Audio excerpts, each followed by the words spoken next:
Hace muy pocos días, esta charla es del 26 de julio del 2021, hace pocos días surgió la noticia de que el secretario de la Conferencia Episcopal de Estados Unidos pues había cometido ciertos pecados sexuales. El secretario de la Conferencia Episcopal no era obispo, era un sacerdote. Este hecho, que de vez en cuando aparece en los medios de comunicación, las caídas de los sacerdotes que se hacen públicas, me ha parecido hoy que sería interesante como tema para reflexionar teológicamente.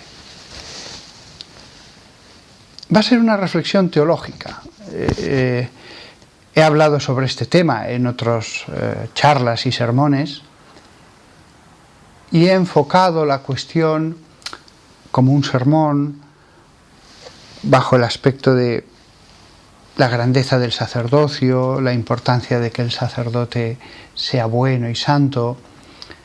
Pero esta vez quiero hacer una reflexión teológica distinta. Por eso los que me escuchéis podréis pensar con toda razón, bueno, pero debería insistir en esto o debería insistir en lo otro. Es verdad. Pero eso ya lo he hecho en otras charlas. Esta reflexión que voy a hacer vale para pastores evangélicos, lo mismo. Lo que voy a decir vale para pastores evangélicos porque también algunos pastores, pues en un momento dado, pues se descubre un pecado. Y también vale para los obispos ortodoxos. Una cosa que quizás os va a sorprender es que en el fondo, aunque sea a través de esta cuestión, va a ser una reflexión acerca de Dios. De lo que voy a hablar en realidad es de Dios, aunque sea a través de este hecho. Y el modo en que quiero comenzar a enfocar todo este asunto es un autor protestante, calvinista, de tradición calvinista, aunque ejerció una influencia muy grande en todo el mundo evangélico, que es Karl Barth. Hay cosas con las que no estoy tan de acuerdo con Barth ni muchos evangélicos, pero hay otras cosas que sí que son muy profundas y muy verdaderas que dijo este teólogo que está considerado uno de los más importantes del siglo XX.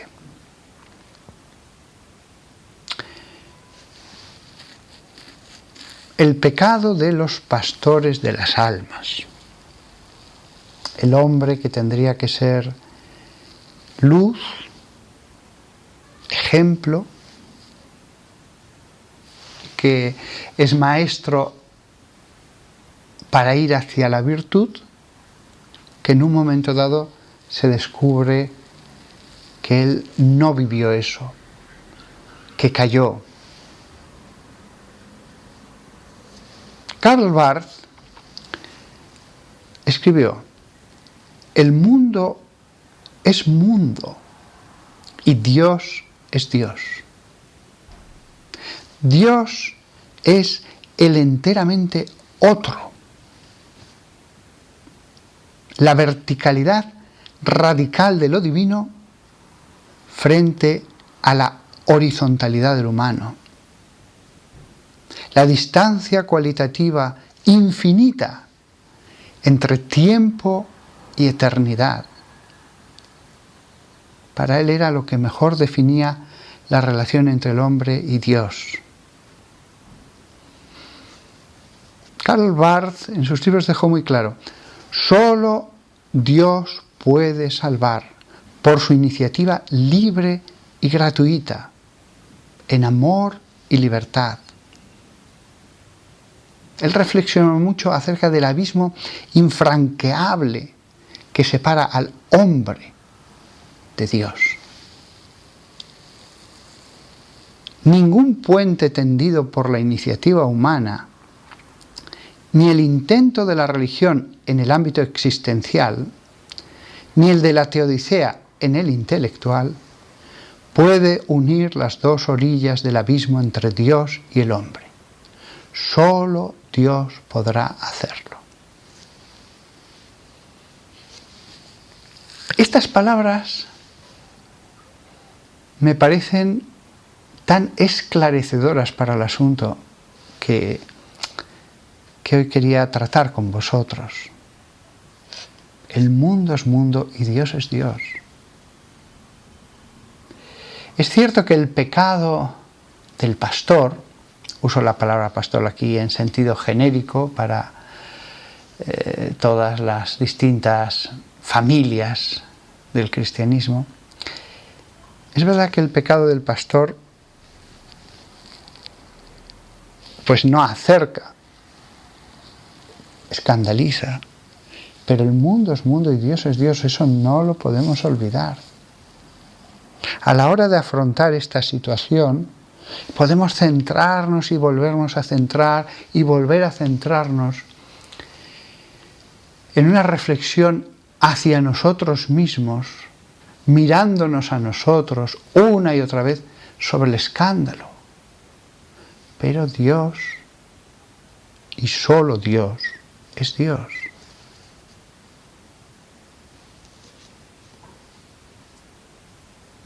Tiempo y eternidad.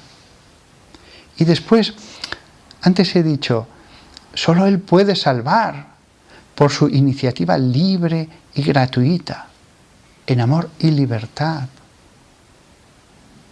Solamente Dios puede salvar. No podemos enfocar todo este tema de la Biblia, de la religión, del sacerdocio, de los pastores evangélicos que predican, de los obispos ortodoxos que presiden las iglesias de Oriente. No podemos enfocarlo desde un punto antropocéntrico. Sí, dejamos claro Dios, Dios, pero después en el fondo, en lo que estamos continuamente dándole vueltas y más vueltas, es en nosotros mismos. Una persona que se aleja de Dios por el pecado del hombre, algo inevitable, tiene que ser enseñado al acercarse a la fe acerca de la humanidad de las personas que le enseñan esa misma fe.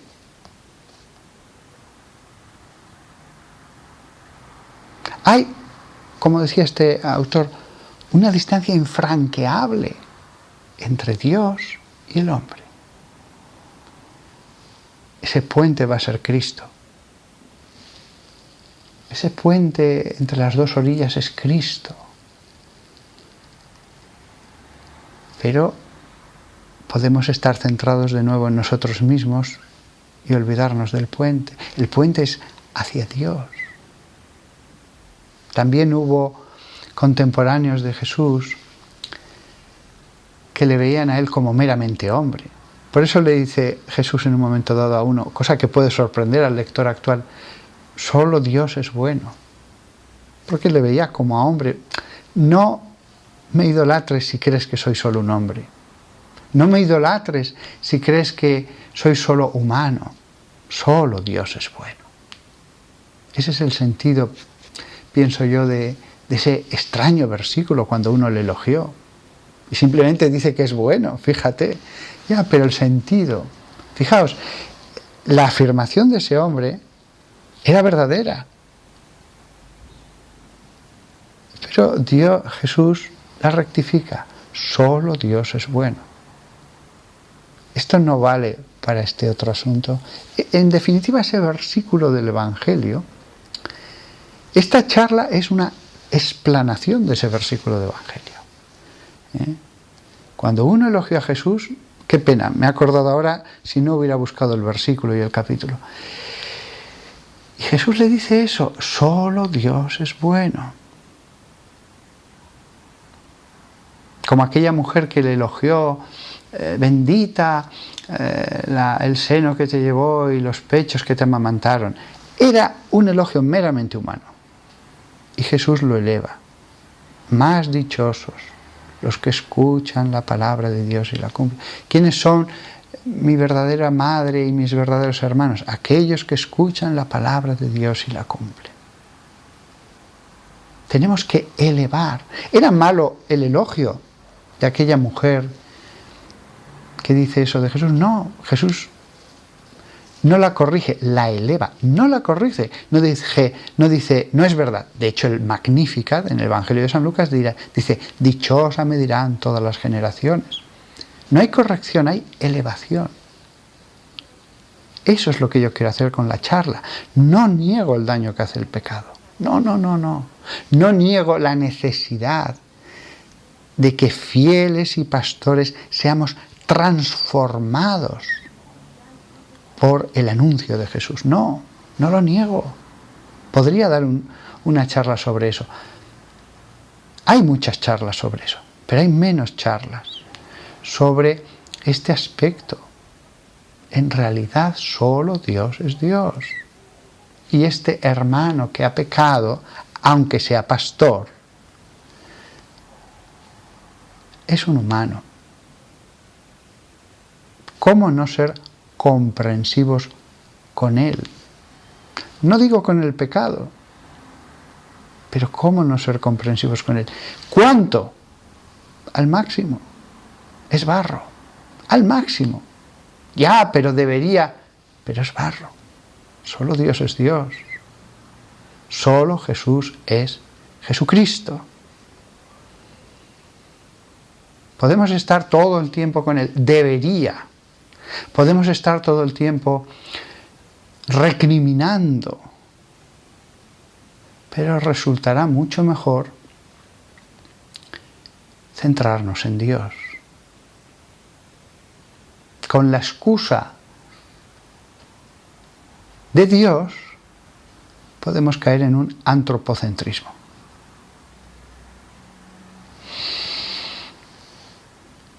Hay muchos en Internet que escriben en foros, en blogs, en infinidad de lugares, comentarios en webs,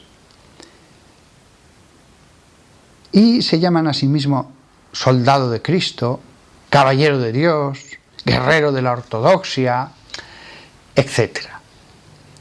Y se dedican a criticar y criticar y criticar y criticar.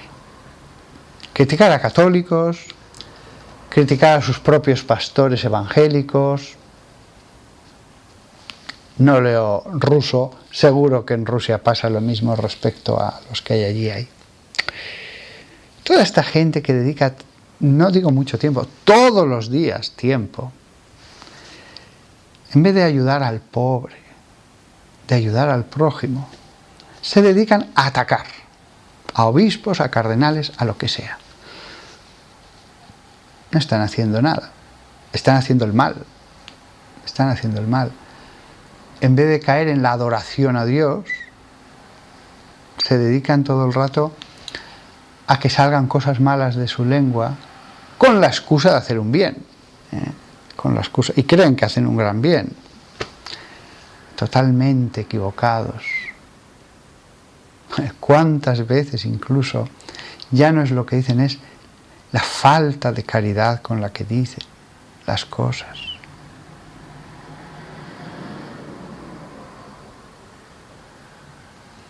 Aquí no puedo dejar de recordar que una vez, acompañado de un número de pastores evangélicos, fui a escuchar a un pastor evangélico.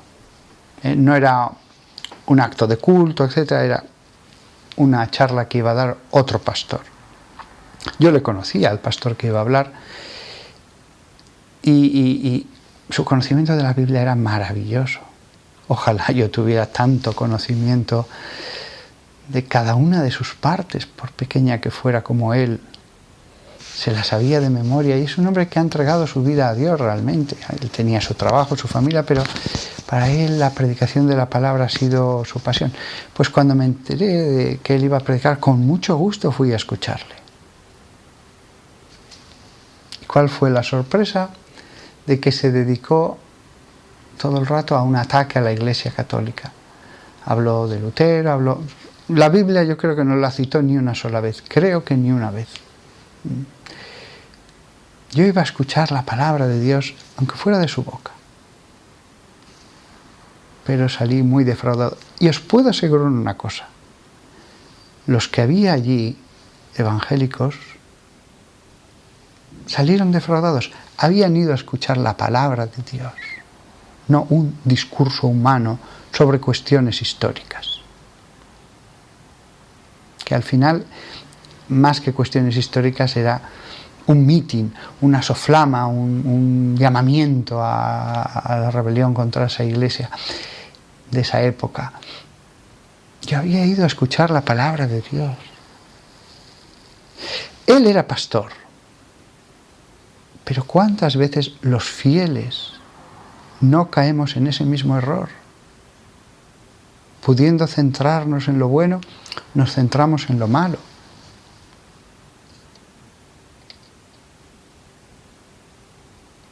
En el fondo, pudiendo adorar a Dios, estamos dando vueltas alrededor de nosotros mismos.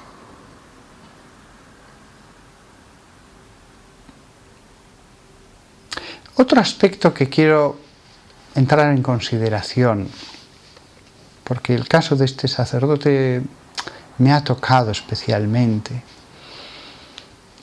Un sacerdote que ha caído, ha podido predicar la verdad y ha ayudado al pobre y consolado al necesitado toda su vida. Toda su vida. Es decir, su pecado no anula el bien que ha hecho. Su pecado no anula el bien que ha hecho. Porque muchas veces tendemos a pensar, era un falso, era un Judas, era... Y no nos damos cuenta de que esa persona ha estado haciendo el bien durante todo el tiempo, aunque en un momento dado, desanimado, tentado a lo mejor muy fuertemente, cayó. Eso no anula el pasado. No le juzguéis, porque en el fondo lo que puede haber es un juicio hacia toda su persona y os estaríais equivocando. Porque Dios mismo, al que algunos intentan defender, como si necesitara ser defendido al modo humano, os diría, sí, ha caído, ya me ha pedido perdón, ya lo he justificado, ya está limpio. ¿Pero por qué atacas a mi hijo? Si ha hecho bien toda su vida. Cuando sale un escándalo de un pastor evangélico, yo que soy católico, alguno piensa, se alegrará mucho, dirá, qué bien, así se demuestra que ellos son los malos y nosotros los buenos. Para nada, para nada, para nada. Yo les deseo a los pastores evangélicos que cada vez vivan más de la palabra de Dios, que cada vez vivan más en Cristo Jesús, que cada vez los frutos del Espíritu sean más poderosos. Y la unión entre todos los que seguimos a Jesús, la deseo fervientemente. Como dijo Jesús, que todos sean uno, como tú y yo, Padre, somos uno. Pero hasta el día en que Dios produzca ese milagro, les deseo que Dios los ame lo más posible y me pueden superar a mí en amor a Dios, en fe, en esperanza, en todo. Y me alegraré. Algunos dirán, no, porque entonces la verdad quedará oscurecida y pensarán que da lo mismo y pensarán que la verdad está con ellos. No veamos la fe, el seguimiento a Jesús, como en el mundo se ve la lucha entre partidos políticos o en el deporte entre equipos deportivos. No. Ya, pero es que la verdad, ¿Cómo hizo Jesús con los samaritanos? Los samaritanos eran una herejía. Los samaritanos habían añadido cosas a la fe de Moisés y habían quitado otras. Y habían construido un templo en el monte Garizim, que había sido destruido unos años antes del nacimiento de Jesús. Y sin embargo, ¿cómo les trata Jesús? Y a los publicanos, y a los pecadores, y a los paganos, que no es que fueran herejes, es que no creían en nada. ¿Cómo les trata? ¿Como a enemigos? ¿Como a basura que hay que odiar? La unión se producirá cuando Dios quiera. Y la deseo, y tantos la desean. Cuanto más nos amemos, más feliz estará Dios. Cuanto más nos odiemos y nos pongamos la zancadilla, más difícil va a ser esa unión. Más difícil. La unión va a ser fruto de un milagro, porque creemos algunas cosas que son distintas. Pero si encima nos odiamos, vale, tú crees eso, pero vamos a amarnos. Vale, los samaritanos, creéis que hay que adorarle en el Garizim, habéis quitado libros de la Biblia, vale, pero vamos a amarnos, te voy a ayudar. Jesús pone como ejemplo a un hereje samaritano como ayuda al judío caído en el camino. El sacerdote caído. Kiko Argüello, el fundador del movimiento neocatecumenal,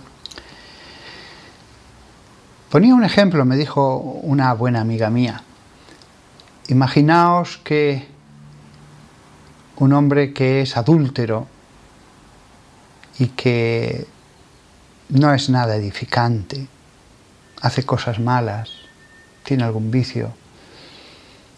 En 1944, creo que ese fue el año, está por la playa, viendo la costa en Francia, y de pronto ve que se está produciendo el desembarco de Normandía. Y fuera al pueblo más cercano en su bicicleta, gritando por las calles en la plaza, están desembarcando, están desembarcando. Vale, él podrá ser adúltero, le podrá gustar el vino, pero está anunciando la verdad. Lo mismo pasa con el sacerdote caído, con el pastor caído, con el pope ortodoxo que se ha descubierto esto o lo otro. Lo mismo pasa. Recordemos otra cosa. Hay una distancia infinita entre el sacerdote más santo del mundo y el pastor más santo del mundo y Dios. Hay la misma distancia infinita entre el más santo sacerdote y Dios y un sacerdote pecador y Dios. Alguien podrá decir, yo soy santo. Sigues estando a distancia infinita. Hay mucha menos distancia entre tú y ese pecador que entre tú y Dios. Lo digo para que sí, busques la virtud, pero también pongas las cosas un poquito en su contexto. Porque si no harás como cuando dijo Jesús que llegó el fariseo al templo y dijo, yo no soy como ese. ¿Y cuál fue la respuesta de Dios a través de Jesús?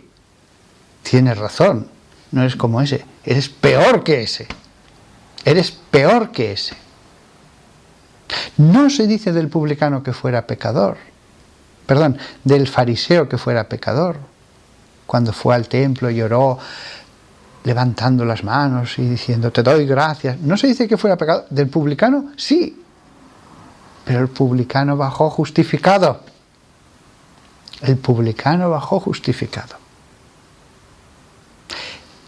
El fariseo no se dice que era pecador, pero no bajó justificado. Es decir, ¿qué viene a decir las palabras de Jesús? Es que todos sois pecadores. Es que todos sois pecadores. ¿Cómo, por lo tanto, hay que juzgar al que ha caído, con el amor de Cristo, con el amor de Cristo. Y recordemos, la verdad es indestructible. Los labios del pastor que predica, sea él como sea, no la manchan. No la manchan. La verdad sale pura y perfecta porque es santa, aunque el hombre que predica no sea santo.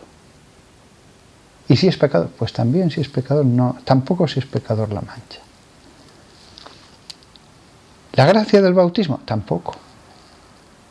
Cuando le bautice un pastor, aunque sea el peor de todo el orbe, recibirá la gracia del bautismo, la gracia que viene de lo alto. ¿Significa entonces esto que da lo mismo todo? No. Estoy poniendo las cosas en su contexto. De vez en cuando hay que hacerlo, como hizo Jesús en la parábola del fariseo y el publicano.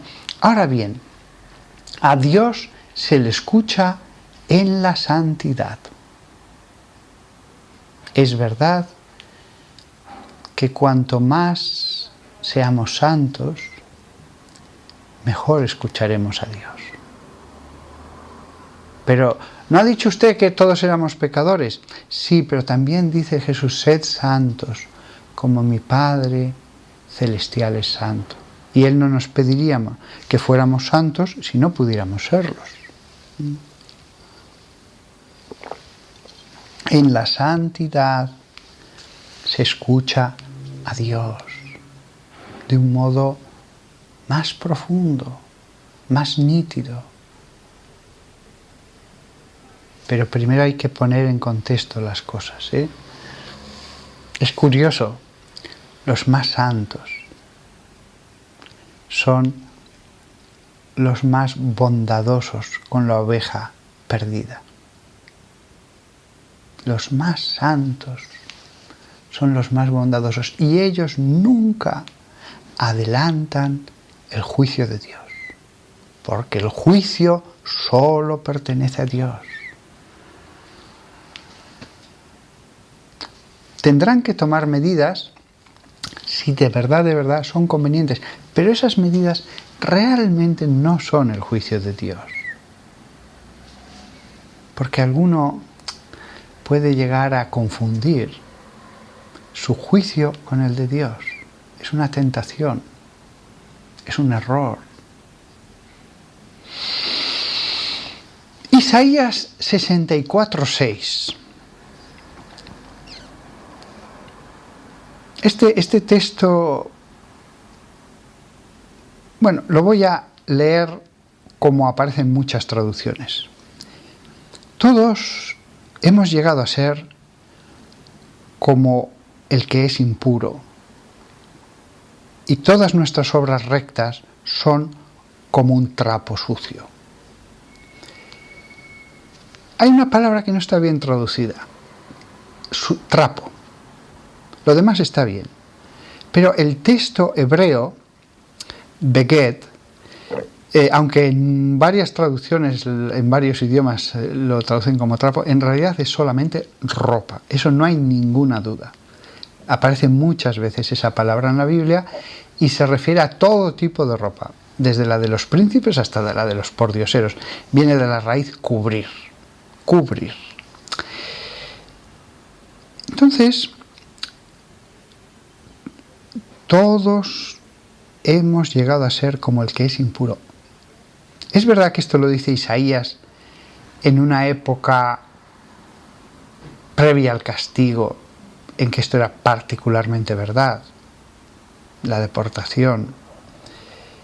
Pero se aplica a todo el que lea la palabra de Dios. Perdona nuestras deudas, como nosotros perdonamos a nuestros deudores. O en otro evangelista, perdona nuestra amartía, nuestro pecado, nuestras ofensas, como nosotros perdonamos a los que nos ofenden. Todos hemos llegado a ser como el que es impuro. Y es palabra de Dios. El que esté libre de pecado, que tire la primera piedra. Dios no nos juzgará por nuestra pureza y nuestras grandezas, las mías, mis grandezas. No, no. Primero, te salvarás por tu fe. Y en esa fe, transfórmate para producir fruto, que tú mismo serás el primer beneficiado de esos frutos, de esa conversión. Pero Jesús lo dijo, perdona nuestras deudas. Están en presente. No dijo, perdona las deudas a los que las tengan, o tú perdonaste nuestras deudas. No, perdona. Tantas veces hay esta insistencia de lo que dice Isaías. Sigue en el Nuevo Testamento. Y San Pablo hablaba a cristianos y tantas veces va a repetir esta gran verdad de que somos pecadores. Bueno, lo dijo Jesús, el justo cae 7 veces. No digo yo que no haya personas ya no justas, sino santas, que realmente jamás van a caer queriendo en nada, ni en lo pequeño. Pero es curioso, justamente esos santos son los más bondadosos con el pobre hermano que ha caído. Ironía. Cuanto más pecador sea uno, más rabioso se vuelve contra el hermano caído. ¿Cuántas veces en esos foros del demonio, en que lo que se hace es criticar a sacerdotes, obispos, pastores evangélicos, etc., muchas veces el que escribe dice, y yo también soy pecador, yo soy el más pecador que todo, a saber lo que hay para que tenga que empezar por allí. No, si yo soy el más pecador que todos, pero ¿qué hay detrás de eso? Bueno, en algunos casos lo sé. Y le diría, ¿cómo te atreves tú a tirar una piedra si no estás libre de pecado? ¿Cómo tiras aquí en la plaza la piedra sobre la adúltera? Si tú eres el primero que tendrías que pedir misericordia. Todos hemos llegado a ser como el que es impuro. Y nuestras obras rectas son como ropa sucia. La ropa que nos cubre, del verbo bagad, cubrir, la ropa que nos cubre son ropa sucia. No es trapo, como dicen muchas traducciones, pero es ropa sucia, sucia. Todos nos hemos marchitado como una hoja y nuestras iniquidades, como el viento, se nos llevan. Isaías 64:6. Isaías 64:6. Hojas secas, marchitas, que el viento se lleva.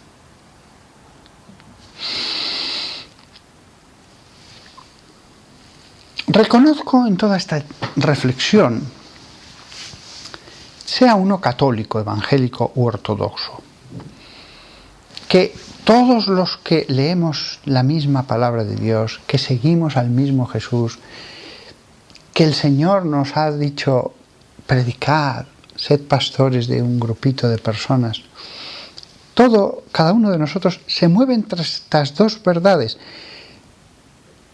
No eres nada, eres indigno, tus obras son ropa sucia. Y por otro lado, yo te he hecho digno, yo he hecho dignas tus obras. Las dos cosas son verdad, las dos cosas son verdad.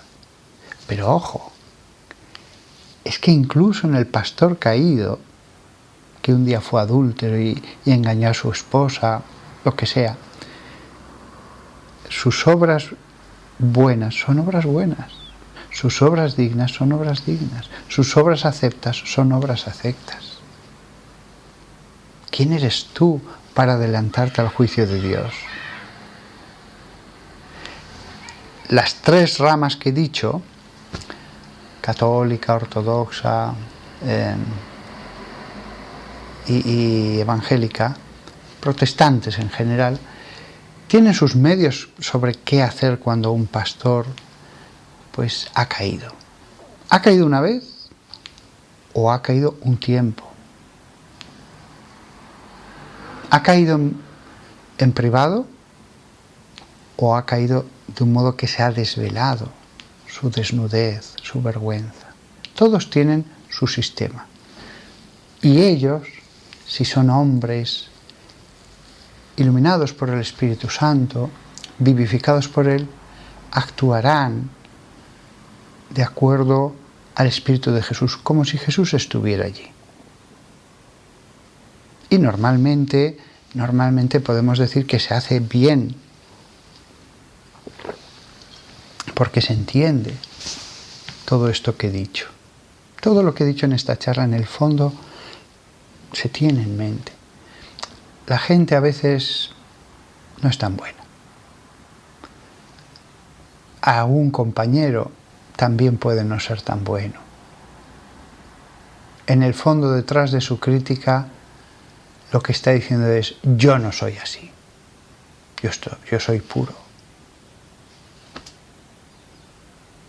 Bueno, Dios le puede decir sí, pero a lo mejor has hecho menos bien que Él, ¿eh? Al que mucho se le perdona, mucho ama. Dirá también cuando esté en el banquete y venga aquella mujer que le unge los pies. Al que mucho se le perdona, mucho ama. Es cierto también que la transformación de Cristo es del ser. No es que yo soy malo y hago obras buenas por el don de Cristo. No, sino que yo, por la gracia, me transformo en bueno. En lo más profundo de mi ser he sido transformado. Si os fijáis, esas dos verdades, soy impuro, soy una ropa sucia, y la otra verdad, os he transformado, os he hecho dignos, las dos cosas son verdad. Y las dos cosas merecen ser meditadas y que transformen nuestra forma de pensar, para no pensar como el mundo, con sus luchas entre partidos o sus linchamientos contra personas. La santidad no es un vestido que nos recubre. Lo que hay debajo del vestido se transforma. Pero hay también una forma correcta de entender la indignidad y otra forma incorrecta, llena de matices. ¿Cuál es la respuesta? La Biblia entera. La Biblia entera. Vamos a volver a Karl Barth, el teólogo del que hablaba al principio. Escuchemos estas palabras de Karl Barth en este tema que estamos hablando, que sí, que hay pastores que han caído. Dice Karl: nuestra relación con Dios es irreverente. Creemos saber lo que decimos cuando pronunciamos la palabra Dios. Le asignamos el puesto supremo en nuestro mundo. Con ello, lo situamos básicamente en línea con nosotros y con las cosas. Pensamos que Él necesita de alguien y creemos poder organizar nuestra relación con Él como ordenamos otras relaciones. Nos aproximamos a Él con petulancia y lo arrastramos de modo irreflexivo a nuestra cercanía. Nos permitimos establecer con Él una relación habitual. Nos permitimos contar con Él, como si eso no fuera algo especial. Nos atrevemos a presumir de ser sus confidentes, protectores, administradores y negociadores. Confundimos la eternidad con el tiempo. En esto consiste lo irreverente de nuestra relación con Dios. Y eso es insumisión. En el fondo, nosotros mismos somos los señores de esta relación.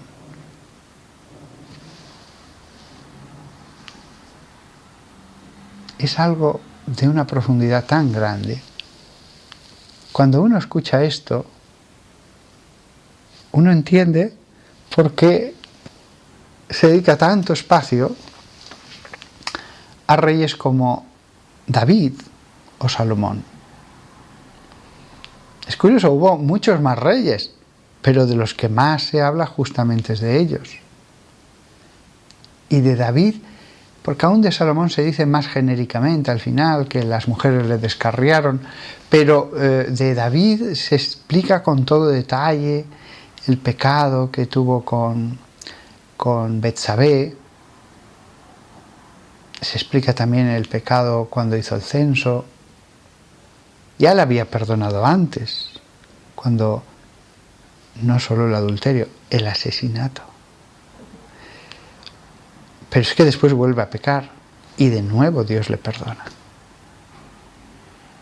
Tenía tantos reyes y de algunos se dice que fueron buenos, rectos ante Dios, tal, pero de los que hablas de estos,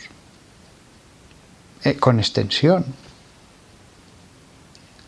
hay una enseñanza en ese hecho. Alguien dirá, bueno, sí, pero era el Antiguo Testamento. Bien, de acuerdo, es verdad. Es verdad, pero la relación de David con Dios era una relación muy íntima, de amistad continua. Andaba siempre con Dios ante sus ojos. Algunos personajes del Antiguo Testamento vivieron ya con una amistad con Dios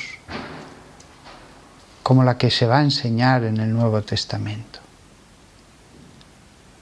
En cualquier caso, es verdad, son hombres que todavía no han escuchado a Cristo, no tienen la gracia que se va a dar en el Nuevo Testamento. Pero Dios a los que nos hace leer continuamente es la vida de ellos, no de algún apóstol como Tomás cuando después de la ascensión del Señor se fue a predicar. Tampoco se nos cuenta la vida de Mateo, la obra de tantos hombres que siguieron a Cristo hasta el martirio, etc. En eso hay una enseñanza. En eso hay una enseñanza.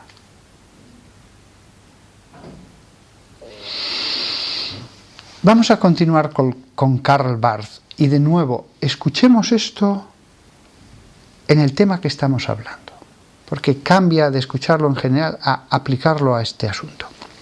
Dice Karl Barth: para nosotros se trata no de Dios, sino de nuestras necesidades, por las que Dios debe regirse.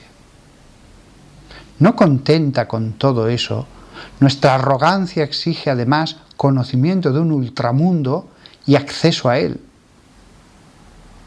Nuestro comportamiento pide a gritos una fundamentación profunda, elogios y recompensa del más allá. Nuestra alegría de vivir codicia horas devotas, ansía prolongarse en la eternidad.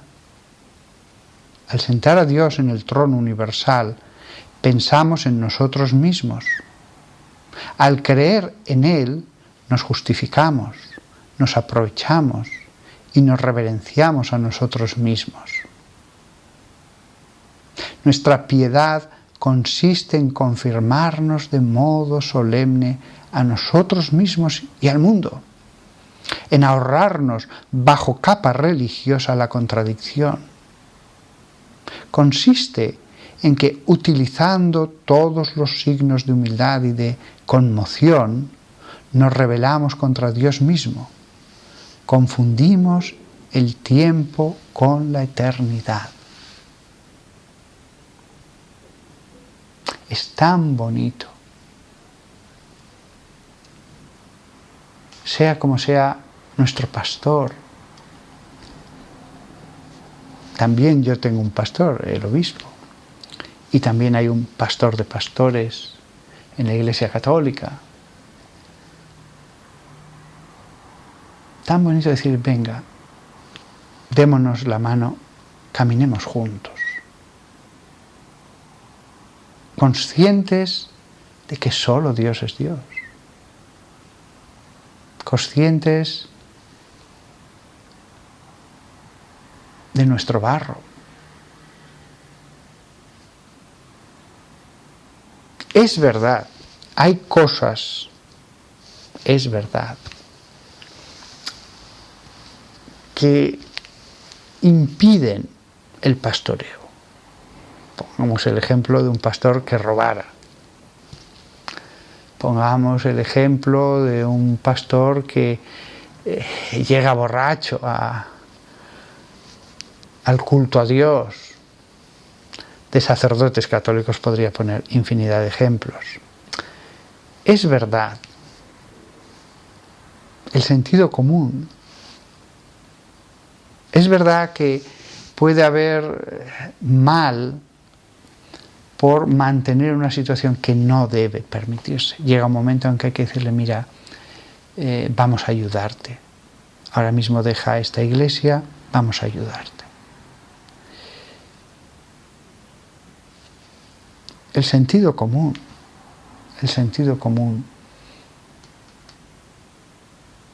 Pero lo que está claro es que lo más fácil es morder, el ataque, la crítica, el juicio, el faltar a la caridad. Eso es algo humano, es algo humano. La gente no suele pasarse de benignidad, de bondad, de caridad.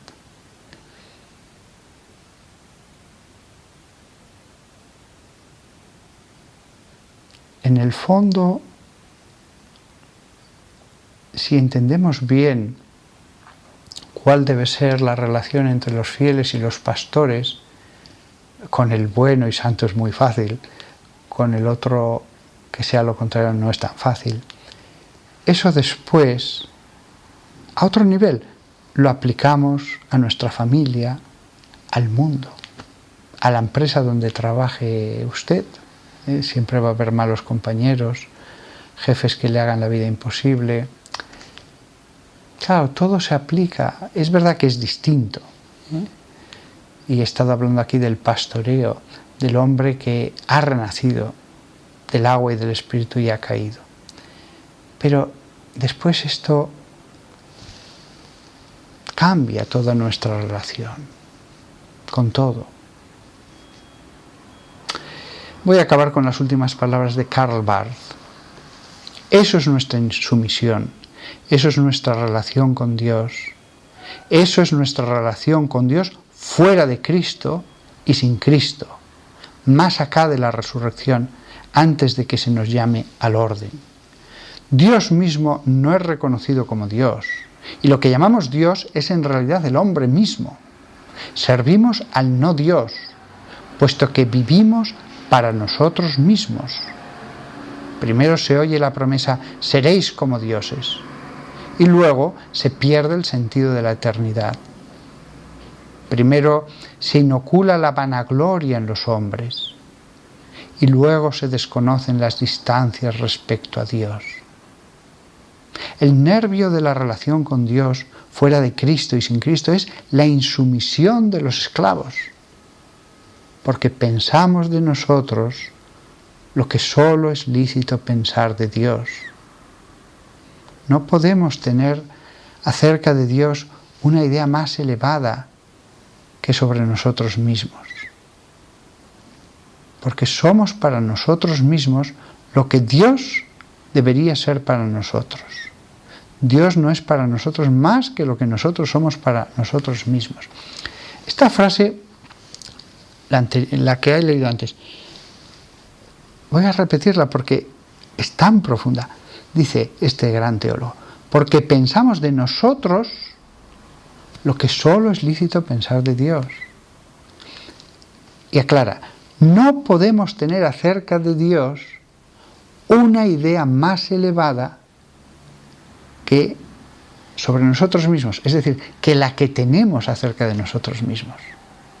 Esa es la incapacidad que tienen muchos, y todos tenemos un poquito de esa incapacidad. Pensamos en Dios, pero muchas veces no. Estás pensando en la salvación, en tu salvación, en yo. ¿Pensamos en el poder de Dios? Sí, muy poquito, porque enseguida decimos, le voy a pedir esto, que me haga esto, yo conseguir esto, yo quiero esto. Y así todo volvemos a doblarlo para que vuelva a nosotros. En el fondo, por más que pensemos elevadamente de Dios, en el fondo es un yo el que hay detrás de ese Dios. En el fondo disminuimos a Dios, humanizamos a Dios, lo instrumentalizamos. Se convierte en nuestro medio para conseguir esto. Aunque sea la salvación. ¿Qué me interesa de Dios? La salvación. Yo. Ser feliz yo.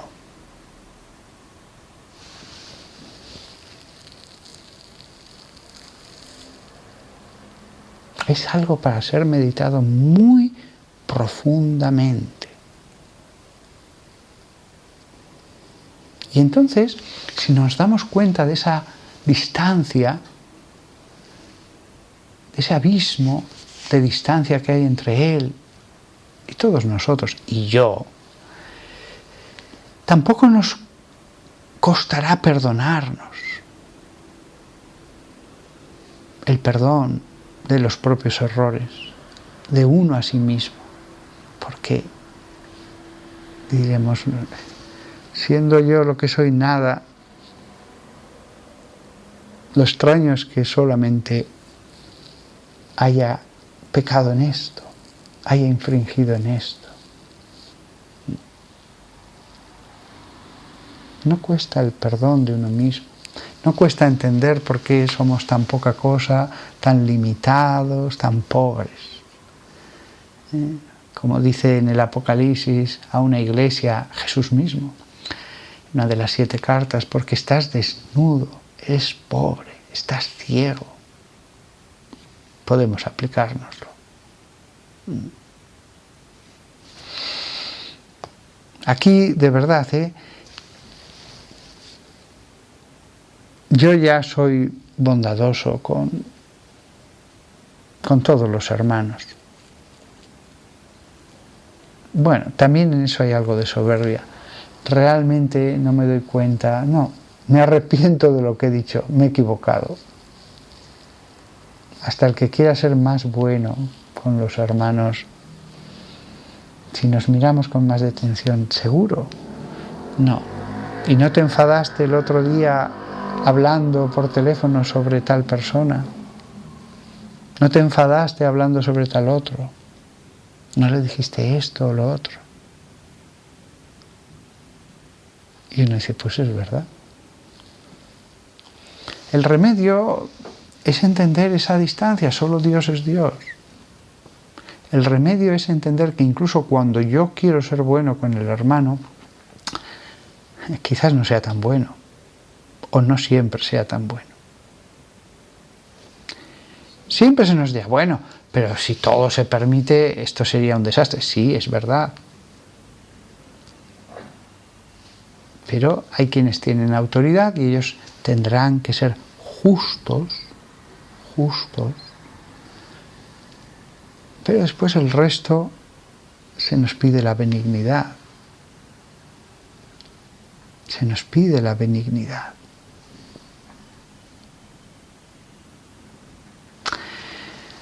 Última texto de Karl Barth que voy a leer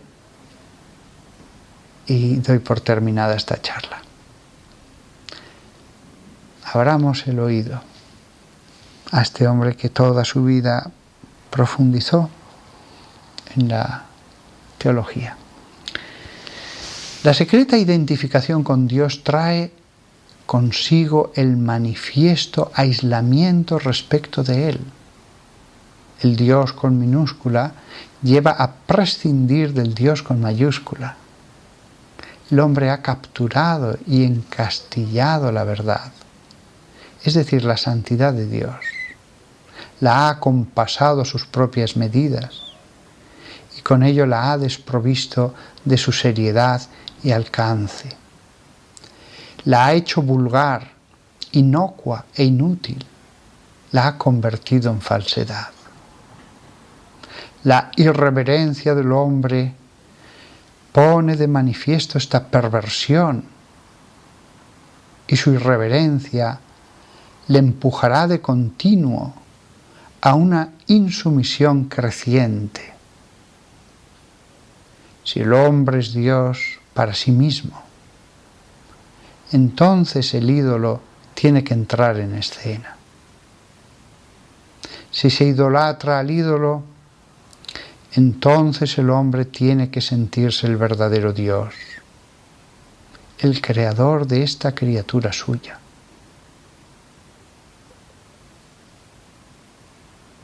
Hay que meditar estas palabras. Hay que entender a la Iglesia entera, universal, bajo estas palabras. Es cierto que la mayor parte de la gente, de los que creen, de los renacidos, adoran a Dios.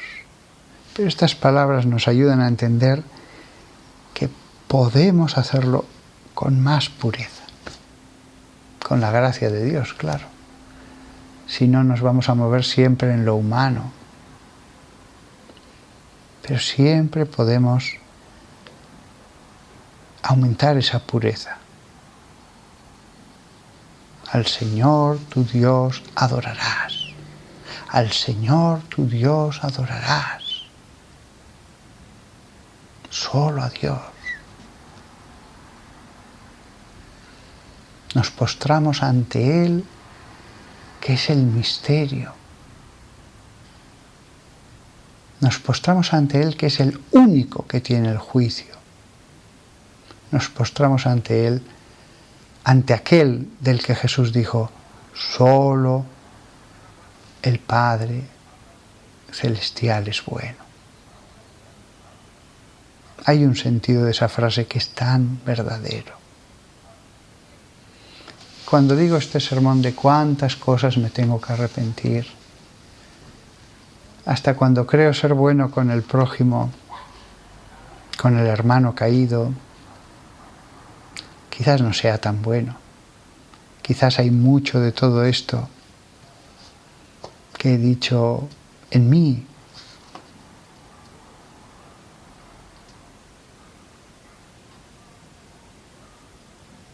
Es verdad, yo he escuchado a hermanos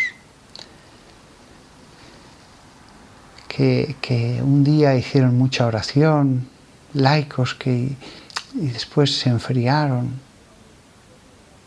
Estoy seguro de que Dios les dará el premio en el más allá, aunque pasaron una etapa en que se volvieron a adormilar, como antes de su conversión, una etapa en la que se volvieron a enfriar.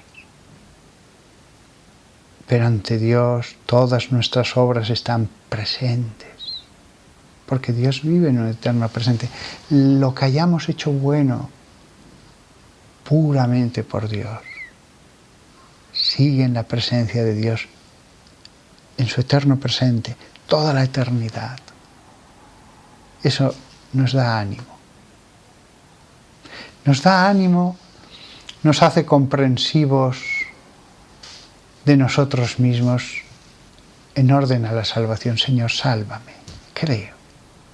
O mejor dicho, quiero creer. Señor, te pido perdón. O mejor dicho, quiero pedirte perdón. Pero si tú no me das una gracia, un don que haga arder mi corazón, ya puedo yo apretar los músculos que no voy a sacar de mí más que humanidad.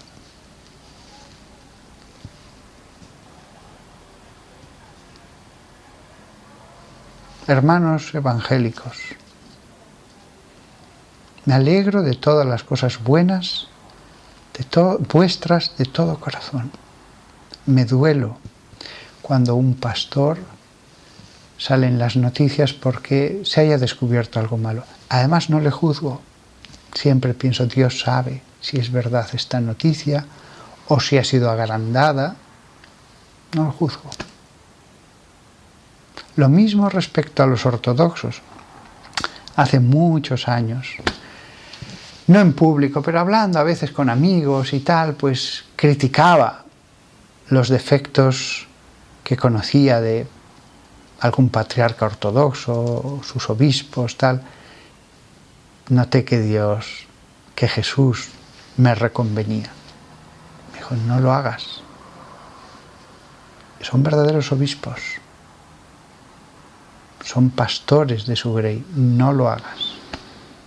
Me quedó tan clara la reprimenda que yo sentí en mi interior que dije, nunca más, nunca más, nunca más. ¿Eso anula el pecado que ellos tengan? No. Pero no seré yo el que ponga mi mano sobre el ungido del Señor. Yo no. Yo no.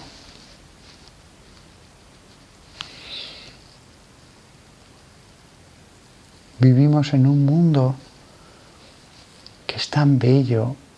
Yo ahora mismo aquí tengo una ventana donde se ve un cielo tan azul, tan claro, con unas nubecillas blancas.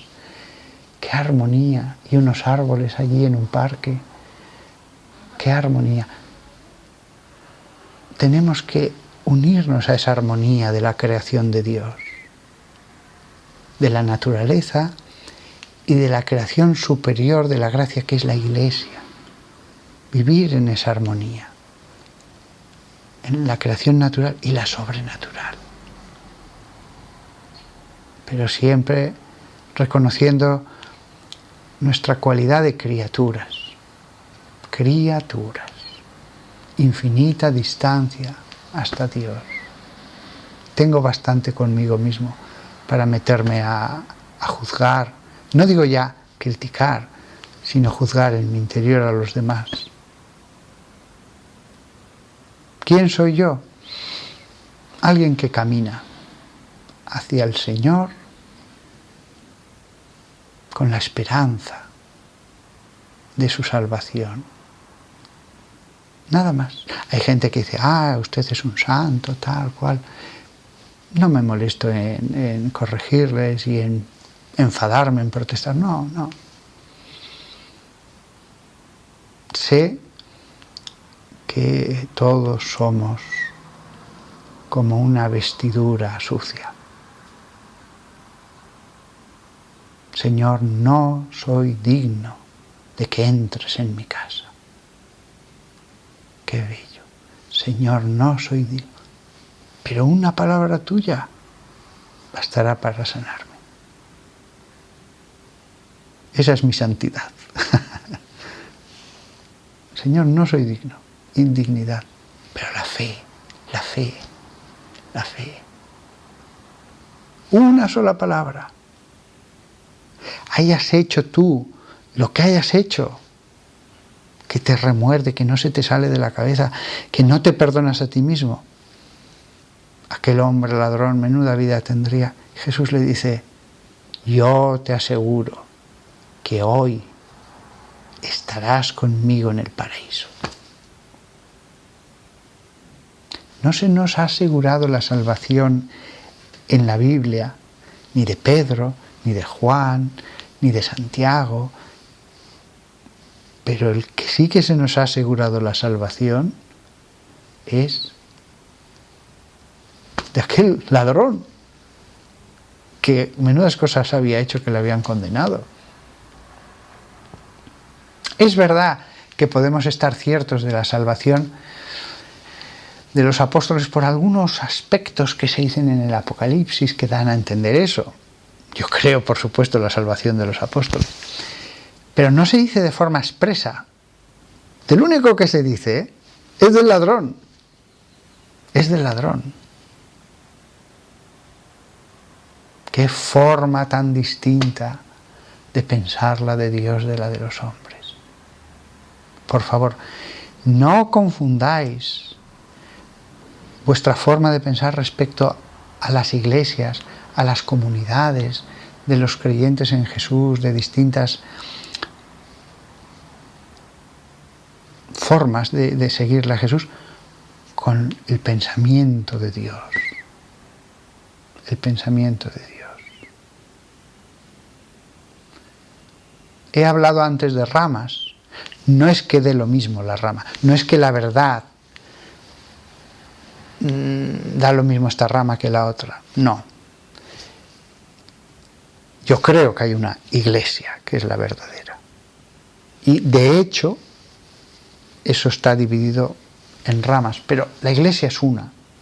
Y pienso que una de esas ramas es la iglesia verdadera, que es la católica. Ahora bien, sé que el evangélico piensa que la verdadera es la evangélica y los ortodoxos los ortodoxos.